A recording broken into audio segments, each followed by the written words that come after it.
Hi everybody, hope you to be awesome. My name is Yagyasani Patra and welcome to Yagya VM. In today's class, we will be discussing the OPSC 2017 paper. In the previous sessions, we have discussed 2006 paper, 2015, 2016, and now let us go for the OPSC 2017 paper. So the first question is, which of the following Miss World title holders are from India? We can see that from India there is one Miss Earth, two Miss Universe, and six Miss Worlds. So these winners of Miss World are Manushi Chillar in 2017. This was the latest award. Then Priyanka Chopra, Yukta Mukherjee, Dinah Hayden, Ashwarya Rai, Rita Farira. So these are the six winners of Miss World. Then there is only one Miss Earth from India. She is Nicole Farira. And India also has two Miss Universes, Lara Dutta and Sushmita Sen.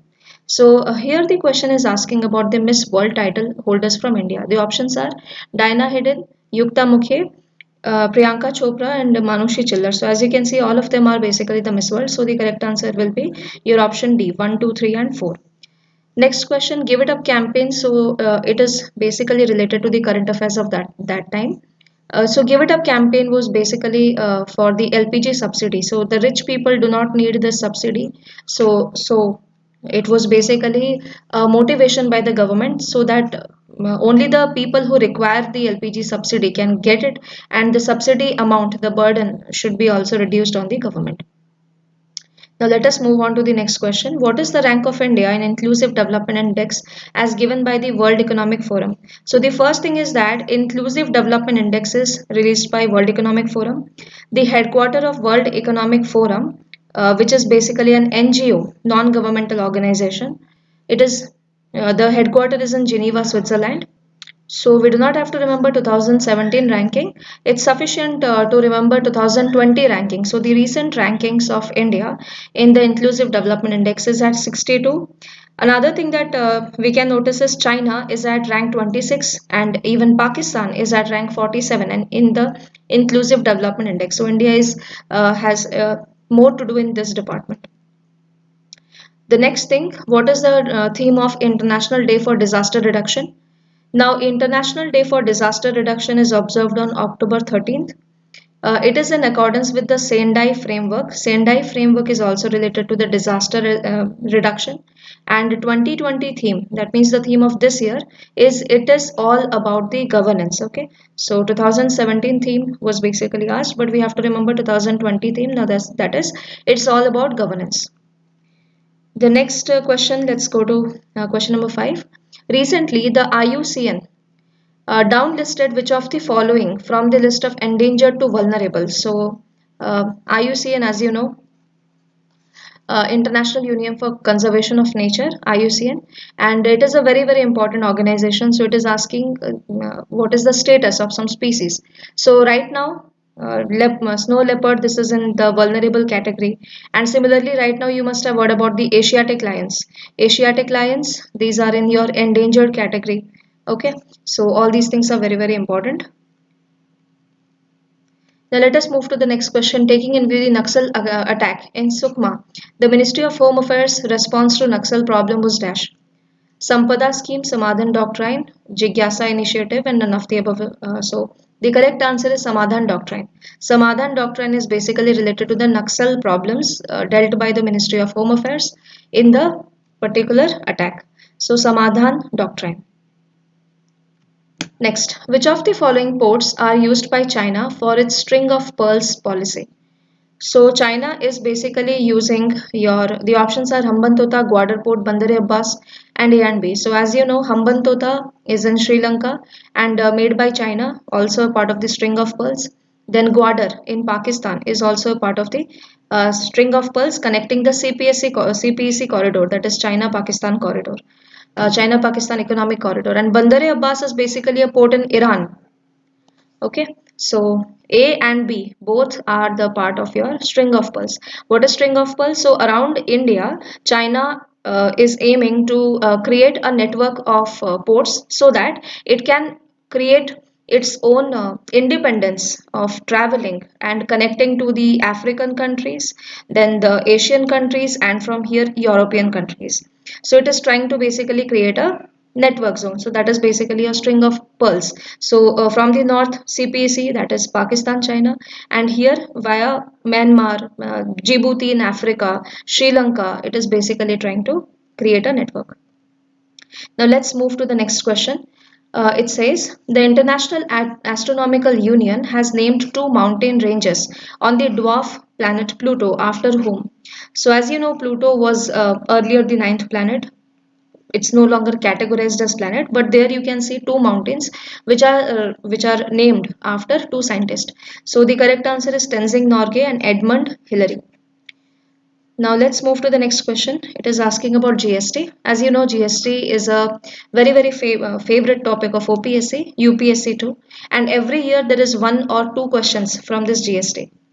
So GST was introduced as the Dash Amendment Act is the question. Now the correct answer is 100 First Amendment Act was GST. Also 122nd Bill. This was a question asked in the next year. 2016 plus we also have to remember GST is a destination based tax. Destination based, what does it mean? So suppose uh, a good is being manufactured in Gujarat but it is being sold in Odisha. Okay, so Odisha people is purchasing it, so it is sold in Odisha, so the tax will basically be taken by this government, Odisha government, where it is being sold. The people are purchasing in which state, so it is a destination based tax, GST. Apart from that, we also have to remember GST, what is the rate of GST, how much the state will take, IGST, similarly UTGST for the union territories, SGST, CGST, all these things. So for determining this GST and the related things, there is a GST Council, which is a constitutional body. Okay, so there is a GST Council.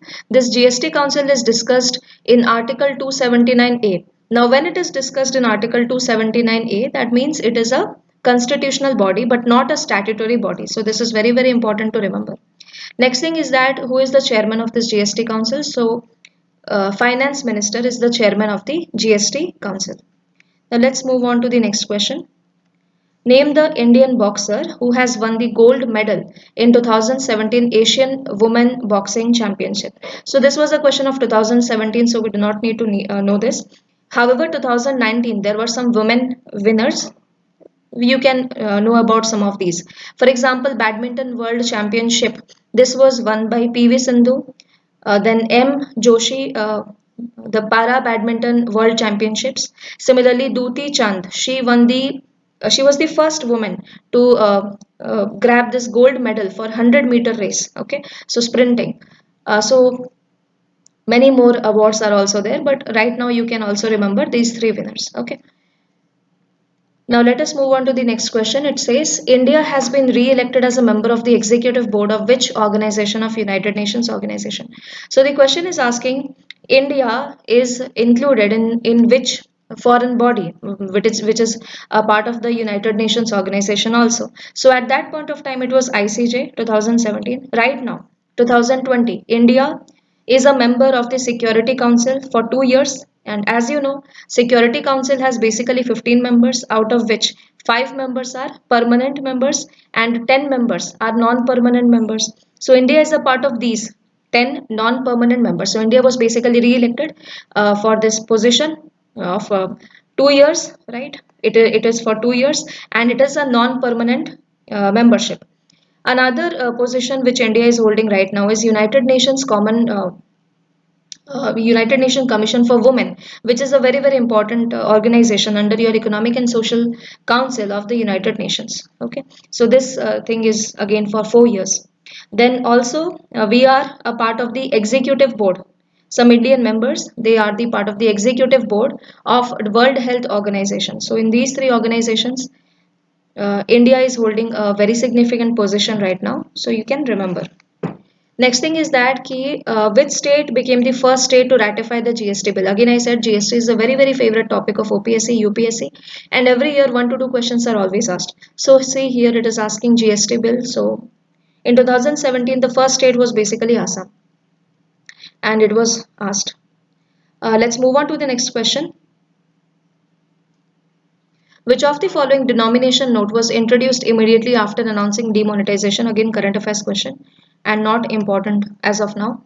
Which state government has put in force no helmet, no petrol? Again, not so important, current affairs question. Next question is history. So current affairs part is over here. 1 to 15 questions current affair was there. After that, history questions. Let's see that. Indica was written by Dash. So Indica was written by Megasthenes. Megasthenes was an ambassador who came to Chandragupta Maurya, his court, and here he wrote about Chandragupta Maurya and his administration. So the vivid details of Chandragupta Maurya can be found from Megasthenes, Indica, and also there is a drama, there is a plot made on the life of Chandragupta and Chanakya, which is written in Mudra Rakshasa, and Mudra Rakshasa is written by Vishakadatta. Okay, so Chandragupta Maurya, he ruled from 321 to 297 BC. So this is BC, so opposite, it's going opposite, right? 321 to 291 BC, and Mudra Rakshasa by Vishakadatta, Indica by Megasthenes are the two records which vividly describe about Chandragupta Maurya.